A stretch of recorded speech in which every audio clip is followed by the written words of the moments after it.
Hello everyone. Last video में हमने discuss किए क्लास 10th मैथ स्टैंडर्ड के question number 1 to question number 20। इस वीडियो में हम उसके आगे के क्वेश्चन डिस्कस करने वाले हैं। तो चलिए स्टार्ट करते हैं क्वेश्चन नंबर 21 से। क्वेश्चन 21 जो आपके पास है वो है one of the zeros of quadratic, एक क्वाड्रेटिक पॉलिनोमियल आपके पास गिवन है और कहा है इस क्वाड्रेटिक पॉलिनोमियल के लिए आपको वैल्यू फाइंड करना है k का। तो आपको पता है जब इसका एक जीरो आपको दे रखा है, एक जीरो दे रखा है -3, कहा है कि इसका जीरो जो क्वाड्रेटिक पॉलिनोमियल है उसका जीरो -3 है। तो इसका मतलब हो गया कि आप x का वैल्यू क्या रखेंगे, -3 रखेंगे। तो आप यहाँ पे जैसे ही x का वैल्यू -3 रखेंगे, ये -3 जो वैल्यू है वो इस क्वाड्रेटिक पॉलिनोमियल को सेटिस्फाई करेगा। सेटिस्फाई करने का मतलब है कि इसका वैल्यू 0 आएगा। तो आप क्या कर लीजिए, k - 1 x की जगह पे रख दिया -3 का square plus k -3 plus 1 is equals to 0। जब आप इसको सॉल्व करेंगे k - 1 - 3 का square is 9, k into -3 k and plus 1 is equals to 0।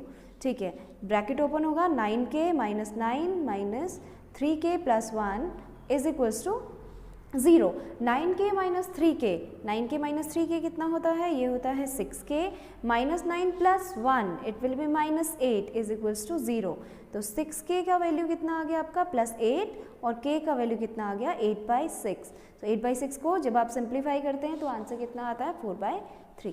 तो क्या आपका 4/3 कोई ऑप्शन है इसमें? येस, आंसर करेक्ट ऑप्शन है A 4/3। ठीक है, चलते हैं क्वेश्चन नंबर 22 की तरफ। क्वेश्चन नंबर 22 में आपको कहा है एक रोम्बस है और उसकी डायगोनल्स आपको दे रखी हैं। तो पहले रोम्बस बना लेते हैं। रोम्बस, उसकी डायगोनल्स आपको दे रखी हैं। तो ये डायगोनल्स होगी रोम्बस की। मान लिया ABCD इस रोम्बस का नाम है और इसकी डायगोनल्स O पे इंटरसेक्ट करती हैं। ठीक है, अब इसके बाद देखिए एक डायगोनल दी है 10 सेंटीमीटर और एक दी है 24 सेंटीमीटर। तो आप लोग ध्यान दीजिए कि जो 10 सेंटीमीटर होगी वो इसकी शॉर्टर वाली डायगोनल होगी। अब अगर आप रिवाइज करते हो, दोबारा से रिकॉल करते हो रोम्बस की प्रॉपर्टीज़, तो आपको याद होगा कि रोम्बस की जो डायगोनल्स हैं वो एक दूसरे को 90 डिग्री पे कट करती हैं और बाइसेक्ट भी करती हैं। तो शॉर्टर वाली जो डायगोनल है उसको अगर आप 10 लेते हो तो AO हो जाएगा 5 और CO हो जाएगा 5। लॉन्गर डायगोनल में 24 है टोटल, तो BO हो जाएगा 12 और DO हो जाएगा 12। अब आप कोई सा भी एक ट्राइंगल ले लीजिए। मान लिया मैंने लिया इन ट्राइंगल AOB। तो इन ट्राइंगल AOB, जब आप AOB ट्राइंगल देखते हो तो AOB ट्राइंगल में पाइथागोरस लगाते ही आपको पता चल जाएगा कि AB साइड कितनी होगी। AB का square will be equals to AO square plus BO square. Correct. अब यहाँ पे AO का वैल्यू आपको पता है 5 स्क्वायर प्लस 12 स्क्वायर कितना हो जाएगा 25 प्लस 144। ठीक है, 25 प्लस 144 इज 169। तो यहाँ से AB का वैल्यू कितना आया √169 और AB का वैल्यू क्या लिख सकते हैं आप लिख सकते हैं 13 सेंटीमीटर। आप कहेंगे प्लस माइनस 13 क्यों नहीं, क्योंकि ये लेंथ है तो नेगेटिव में हम लोग नेग्लेक्ट करेंगे। तो आंसर आ गया आपका 13 सेंटीमीटर। ये तो आपकी आई AB की वैल्यू, लेकिन पूछी क्या है आपसे, पूछा है पेरीमीटर। देखिए यहाँ पे पहला ही ऑप्शन 13 दिया है। तो जिन लोगों ने सोचा होगा कि आपको इसकी साइड निकालनी है तो उन्होंने A पे ऑप्शन करेक्ट कर दिया होगा, जबकि क्वेश्चन अगर आप ध्यान से पढ़ेंगे उन्होंने पेरीमीटर पूछा है। तो पेरीमीटर क्या होता है रोम्बस का, पेरीमीटर हो जाएगा 4 इंटू साइड। ठीक है, 4 into side that will be 4 into 13, 13 चक्कू 52। तो ये हो जाएगा 52 centimetre, 52 centimetre. D is the correct answer. ठीक है, नेक्स्ट चलते हैं हम लोग क्वेश्चन नंबर 23 की तरफ। क्वेश्चन 23 में BPT से क्वेश्चन आया है। आपके पास एक ये आपको फिगर दिख रहा होगा, यहाँ पे आपको एक ट्राइंगल दिया है और उसकी कहा है कि इसकी साइड्स कुछ दे रखी हैं। जैसे आपको दे रखा है कि PQ जो है वो A है, इसमें PQ आपको दिया है A। ठीक है, और आपको QT दे रखा है B और आपको TR दे रखा है C। ठीक है, तो अगर आप इसको BPT से सॉल्व करेंगे, ठीक है, BPT से जैसे हम इसको ऑलराइट, बीपीटी से जैसे ही सॉल्व करेंगे, देखिए आपको क्या दिया है, एक एंगल ये 47 दे रखा है और ये वाला एंगल अगर आप देखें तो ये भी आपको दिया है 47, तो दोनों एंगल 47 हो गए। दो एंगल, अगर आप एक छोटे ट्राइंगल को लेते हो और एक पूरे बड़े ट्राइंगल को लेते हो तो इन दोनों ट्राइंगल्स में आपको एक एक एंगल इक्वल दे रखा है और ये आर वाला एंगल जो है वो आपका कॉमन हो गया, तो आर एंगल इसका हो गया आपका कॉमन। तो दोनों ट्राइंगल जो triangle R T S similar हो जाएगा ट्राइंगल आर क्यू पी के, ये दोनों ट्राइंगल हो गए आपके सिमिलर।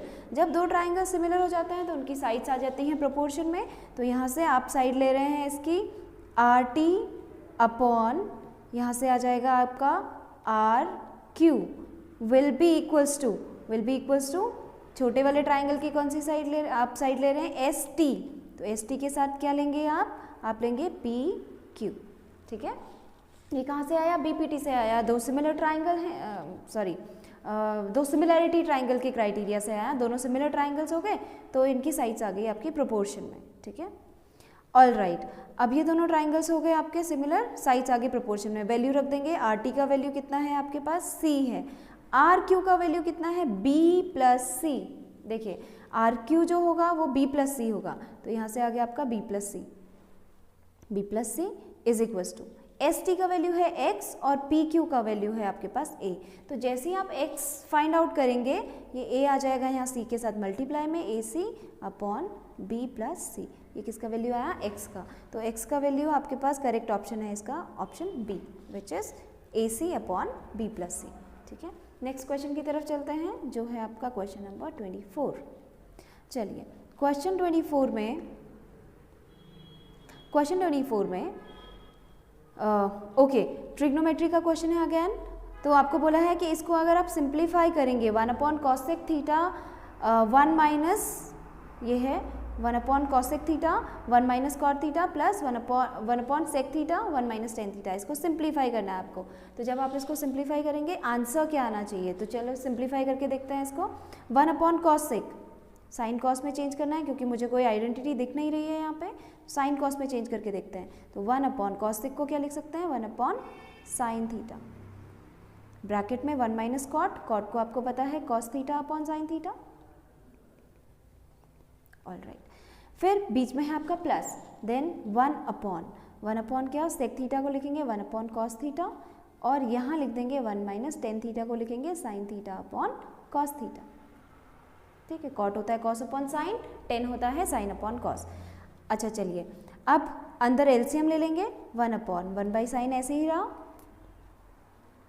अंदर जैसे ही आप एलसीएम लेंगे साइन थीटा आ जाएगा एलसीएम, और न्यूमरेटर में आ जाएगा sign theta minus cos theta, सही, प्लस 1 होल अपॉन, यहाँ पे भी सेम चीज़ होगी कॉस थीटा, ब्रैकेट में एलसीएम आ गया कॉस थीटा, और न्यूमरेटर में आ जाएगा cos theta minus sine theta. अब देखिए नेक्स्ट स्टेप में साइन थीटा, ये जो आपको दिख रहा है साइन थीटा और साइन थीटा, ये हो जाएगा साइन स्क्वायर थीटा, और यहाँ पे cos theta into cos theta cos square theta, और ये चले जाएंगे ऊपर मल्टीप्लाई में, यहाँ मल्टीप्लाई में। ठीक है, तो जैसे ही आप इसको सॉल्व करेंगे ये साइन स्क्वायर चले जाएगा न्यूमरेटर में साइन स्क्वायर थीटा, अपॉन में क्या बचा आपके पास sine theta minus cos theta, सही, प्लस, और यहाँ से न्यूमरेटर में सबसे ऊपर चले गया कॉस स्क्वायर थीटा, डिनोमिनेटर में cos theta minus sine theta. अब ये नेक्स्ट स्टेप है ना इसका, ये बहुत क्रिटिकल है, इसके बाद वाला जो स्टेप है, इस स्टेप में आपको ध्यान रखना है कि यहाँ sign theta minus cos theta है और यहाँ cos theta minus sine theta है।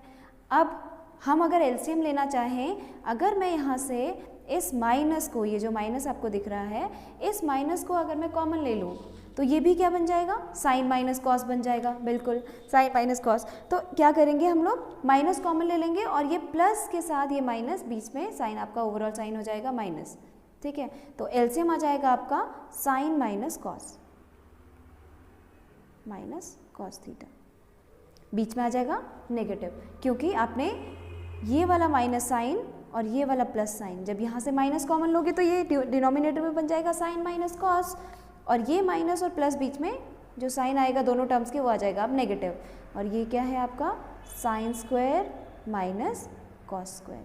अब फटाफट से ए स्क्वायर माइनस बी स्क्वायर का फॉर्मूला जो हमें ऑलरेडी पता है, ए प्लस बी ए माइनस बी, तो वो हो जाएगा sign theta plus cos theta, दूसरे ब्रैकेट में sign theta minus cos theta.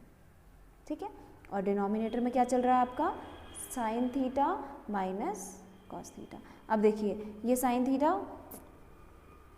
Cos theta, sine theta minus cos theta cancel, answer क्या आ गया आपका? आपका आंसर आ गया sine theta plus cos theta, which is your option number C. ठीक है, नेक्स्ट चलते हैं क्वेश्चन नंबर 25 की तरफ।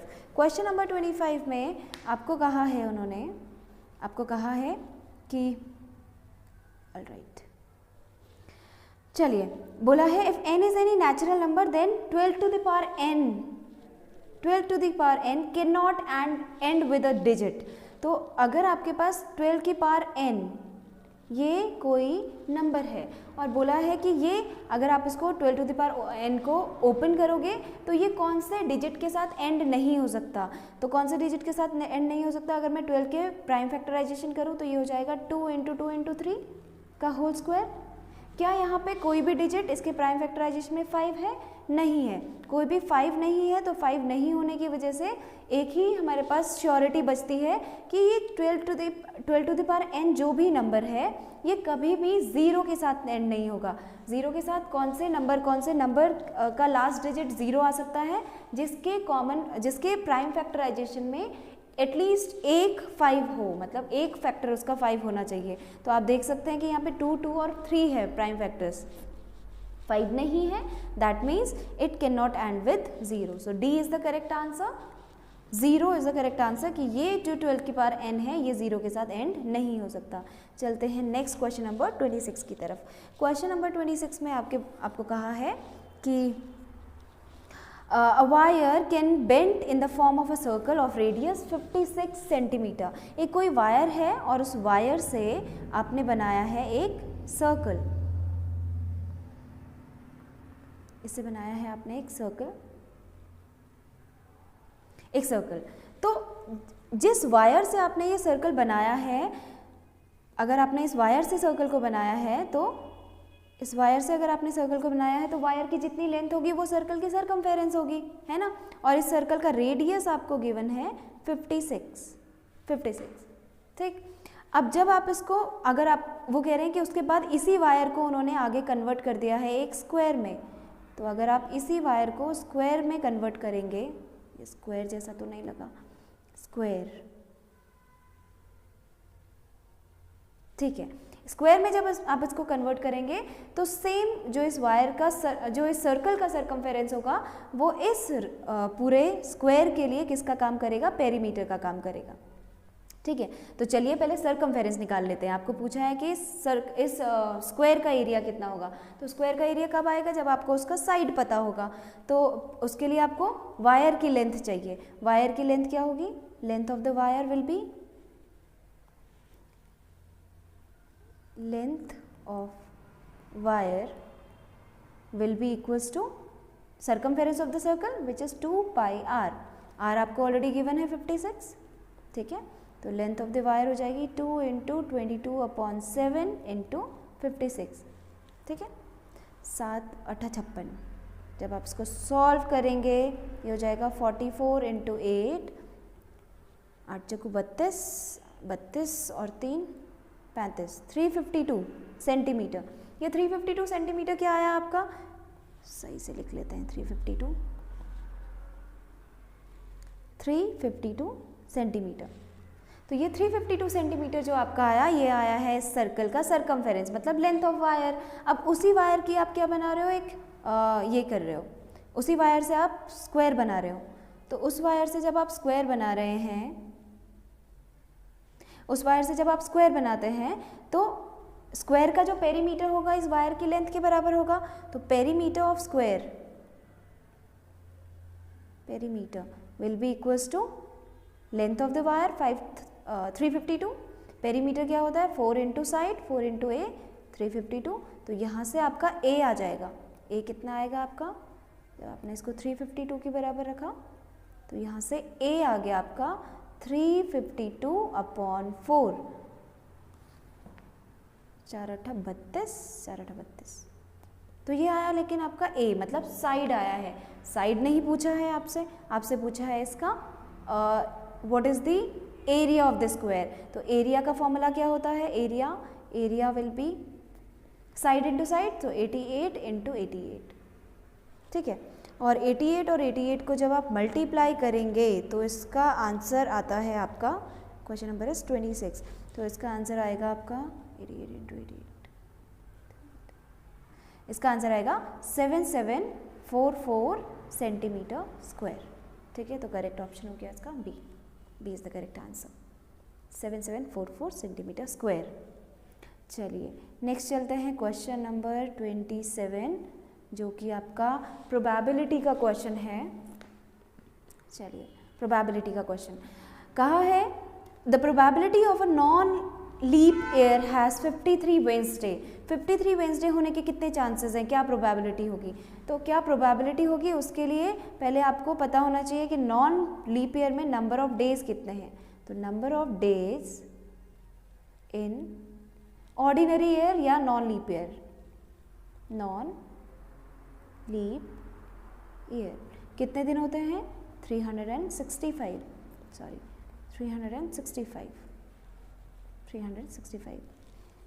तो जब आप 365 को डिवाइड करते हो, 365 को 7 से डिवाइड करते हो क्योंकि एक हफ्ते में 7 दिन होते हैं, तो जब आप 7 से डिवाइड करते हो ना तो ये आता है 52, 364 और बचता है एक दिन, 1 डे। तो नंबर ऑफ कितने दिन बच गए, अब आपके पास एक दिन बचा हुआ है जो हमें पता नहीं है कि ये मंडे होगा, ट्यूसडे होगा, कौन सा डे होगा। तो हमें प्रोबेबिलिटी देखो 52 वीक्स तो आएंगे ही आएंगे, है ना, इसमें 52 वीक्स तो आने ही आने हैं। अगर 52 वीक्स आने हैं तो 52 वेंसडे तो आने ही आने हैं। 53rd मतलब इस एक दिन का लास्ट जो एक दिन बचा है इसका 53rd वेंसडे होने के क्या चांसेस हैं। तो आपके पास नंबर ऑफ डेज कितने बचे हुए हैं, number of extra days, extra days देखिए 52 वीक्स तो होंगे ही होंगे, 52 वीक्स हैं आपके पास। नंबर ऑफ एक्स्ट्रा डेज कितने दिन एक्स्ट्रा हैं, एक दिन एक्स्ट्रा है आपके पास। और टोटल कितने दिन होते हैं, 7 डेज होते हैं वीक में। तो probability of 53 Wednesday, 53rd day का वेंसडे होने के चांसेस क्या हो जाएंगे, 1/7। तो आपका इसका करेक्ट आंसर आ जाएगा 1/7। 1/7 कौन सा ऑप्शन है आपका इसमें, 1/7 है आपका ए ऑप्शन, तो option A is the correct answer. Next चलते हैं क्वेश्चन नंबर 28 पे। क्वेश्चन 28 है आपके पास, ओके एक फिगर दे रखा है आपको और इस फिगर में पूछा है कि आपको बताना है कि ये डी वाला एंगल कितना होगा। मैं फिगर दोबारा बता देती हूँ, फिगर दोबारा बना लेते हैं इसका।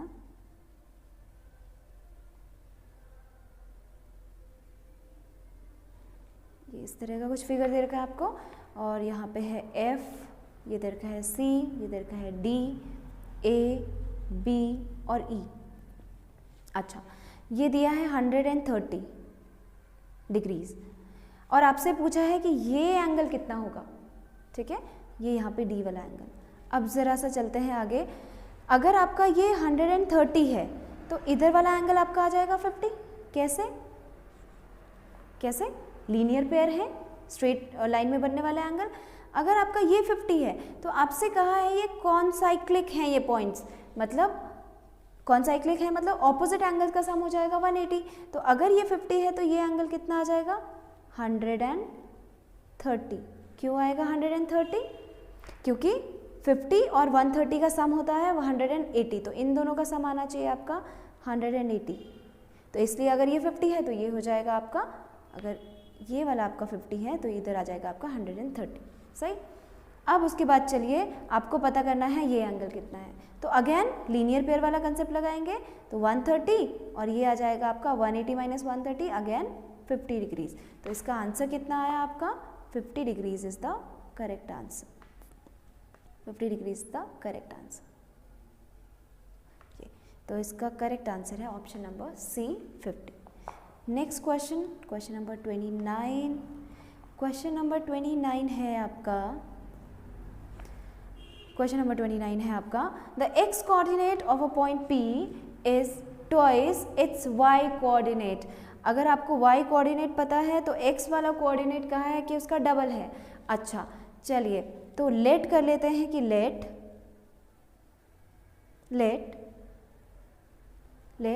Y coordinate be B A, मैंने मान लिया कि वाई कोऑर्डिनेट इसका ए है, तो एक्स कोऑर्डिनेट क्या हो जाएगा, एक्स कोऑर्डिनेट हो जाएगा मेरा 2 into A, that is 2a, है ना, एक्स कोऑर्डिनेट पता चल गया। अब कहा है this p is at equal distance from q and r, तो ये जो p है आप समझ लीजिए कि ये p कहीं सेंटर में लाई करता है, जस्ट वेट अ सेकेंड, ये जो p है ये 2 पॉइंट से इक्वल डिस्टेंस पे है, 2 पॉइंट से इक्वल डिस्टेंस पे, ये p जो है वो q से और r से इक्वल डिस्टेंस पे है। जब आपको q और r के कोऑर्डिनेट्स दिए हैं, q का कोऑर्डिनेट दिया है 2, -5, ठीक है, और r का कोऑर्डिनेट दिया है -3, -6, राइट। ओके, तो आपसे पूछा है कि p के कोऑर्डिनेट्स कितने होंगे, तो मान लिया इसके कोऑर्डिनेट्स हैं x, y। अब ये दोनों डिस्टेंसेस इक्वल हैं, क्या लगाएंगे, डिस्टेंस फॉर्मूला लगाएंगे, डिस्टेंस फॉर्मूला लगाते हैं, तो आपके पास है PQ will be equals to PR। जैसे ही आप डिस्टेंस फॉर्मूला लगाते हैं, डिस्टेंस फॉर्मूला में ये हो गया x - 2 का स्क्वायर प्लस y -5, तो y + 5 का whole square is equals to √। अब आप वैल्यू देखिए किसकी, इसकी PR की, सो PR का वैल्यू कितना हो जाएगा, ये हो जाएगा x -3, तो +3 का square, I hope distance formula सबको पता है, और y - 6 का होल स्क्वायर, ठीक है। अब जब आप इसको सॉल्व करेंगे, स्क्वायरिंग बोथ साइड कर दीजिए, रूट हट जाएगा, है ना, स्क्वायर करते ही आपका रूट हट जाएगा, तो इसको और इसको होल स्क्वायर को ओपन करिए, राइट हैंड साइड में भी ऐसे ही होल स्क्वायर को ओपन करेंगे, तो ये आ जाएगा x का स्क्वायर प्लस 4 - 4x, कैसे, a² + b² - 2ab, again plus y square plus 25 plus 10y, क्या किया, दोबारा से a² + b² + 2ab। ऐसे ही आप राइट हैंड साइड को सॉल्व करेंगे अगर, तो राइट हैंड साइड को सॉल्व करते हुए आपका हो जाएगा x² + 9 + 6x और प्लस y² + 36 - 12y। सॉल्व कर लेंगे इसको, x², देखिए यहाँ से x² और ये x² तो हो गया कैंसिल, ऐसे ही y² और y² हो गया आपके कैंसिल, ठीक है, ऑल राइट, ठीक है। और देन कोऑर्डिनेट ऑफ p के कोऑर्डिनेट आपको फाइंड करना है ना, ठीक है। सो x का जो वैल्यू है और y का जो वैल्यू है वो आपको ट्वाइस दे रखा है, तो x की जगह पे आप लगा देंगे -4 × 2a प्लस 25 प्लस और 10 × y की जगह पे लगा देंगे आप a इज इक्वल्स टू, अभी आ गया 9 + 6 × 2a प्लस 36 - 12 × a।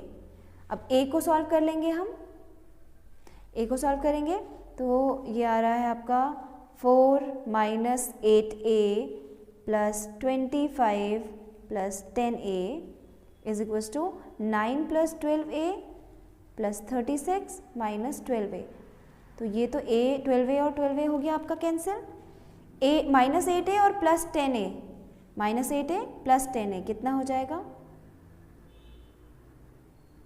-8a और प्लस 10a, ये आ रहा है आपका 2a, और नंबर्स वाले को एक साथ सॉल्व करेंगे, 25 + 4 हो जाएगा आपका 29, तो प्लस का 29 राइट हैंड साइड में जाके माइनस का हो जाएगा, और 36 और माइनस का 29 हो गया, ठीक है। और 36 और 9 कितना हो जाता है 45, तो आप इसको जैसे ही सॉल्व करेंगे 2a is equals to 45 - 29 15 9 6 36, a कितना आ गया आपका 18, a आ गया आपका 36 upon 36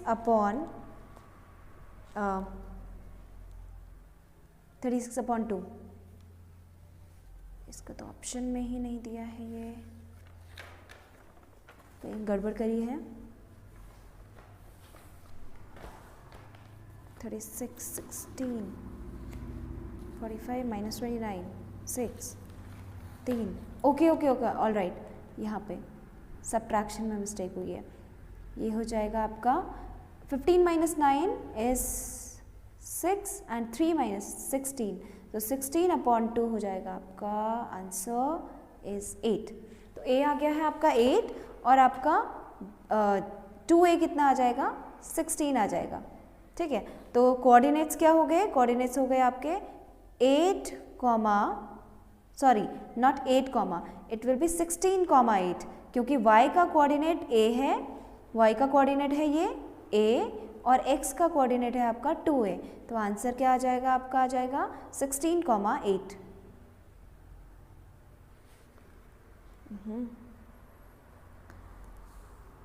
The x coordinate of a point P is twice the coordinate of y. 16, 8 should be the answer.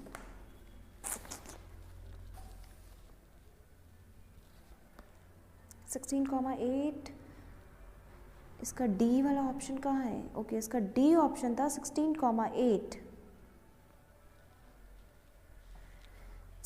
8 last option D option is the correct answer 16, 8।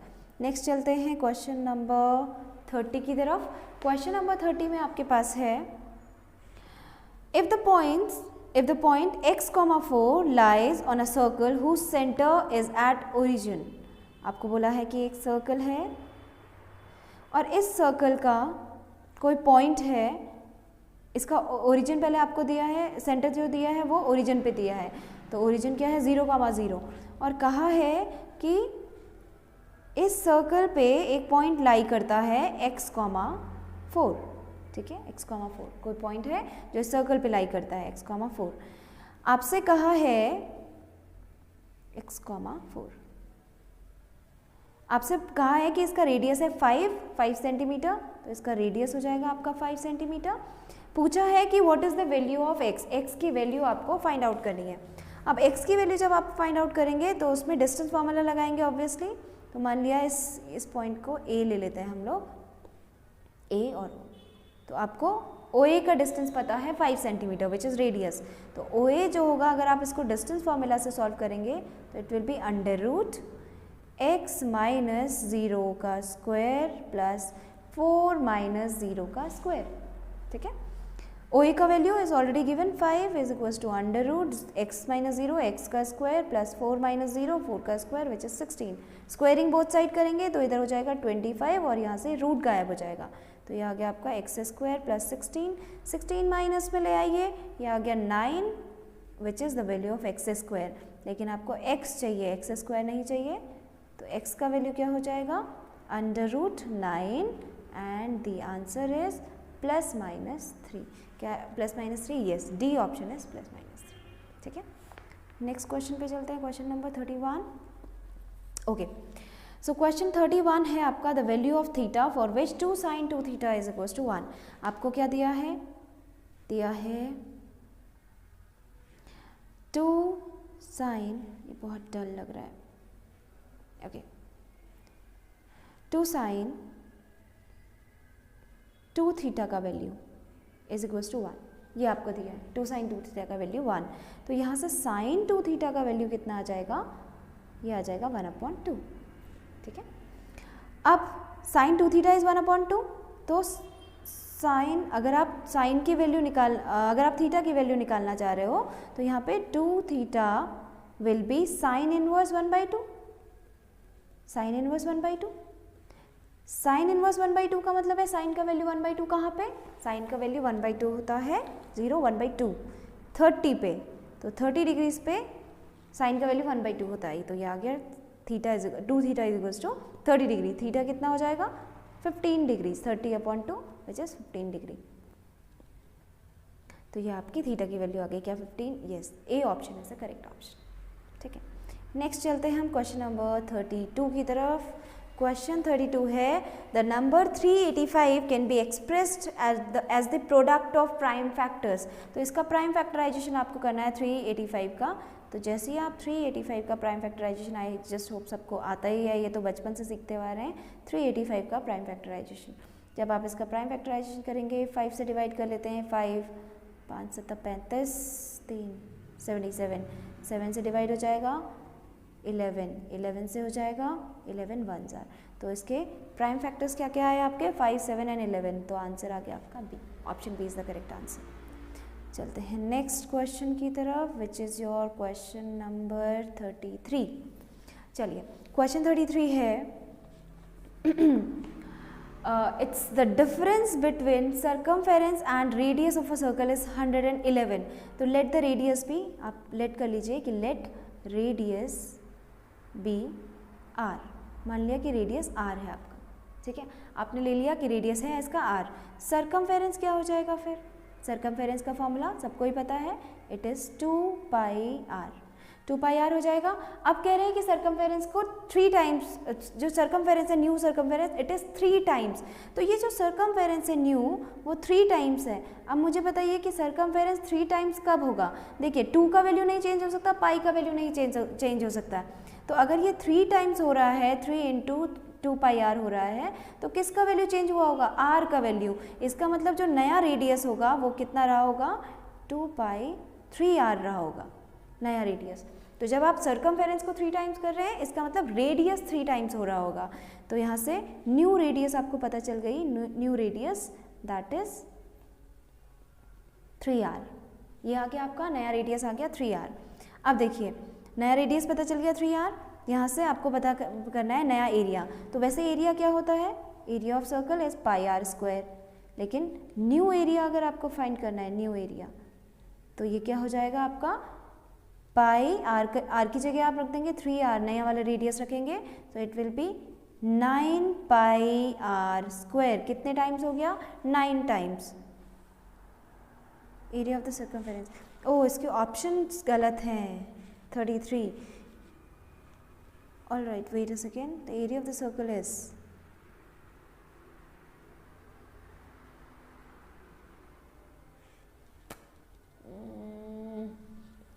गड़बड़ है।